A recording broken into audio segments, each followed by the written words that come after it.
Last week, my parents' iPhone, which is connected to LTE all the time, was using an incredible amount of data and were getting charged for going over their limits several times.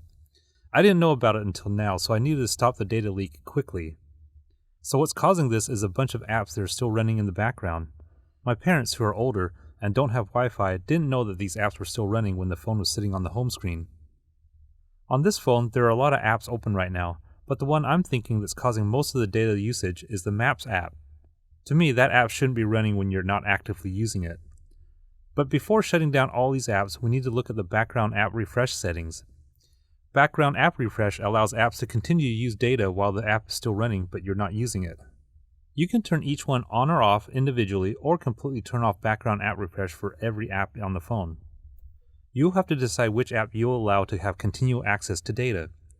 This phone is almost always on LTE data, so I'll be turning this setting off. And now double tap the home button and swipe up on each app to shut them down.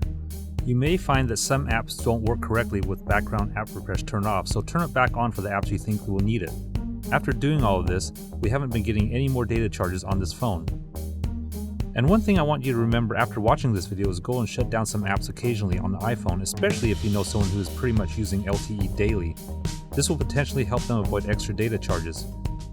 If you found this video helpful, let me know in the comments, and don't forget to hit the subscribe button so you won't miss any of my weekly videos.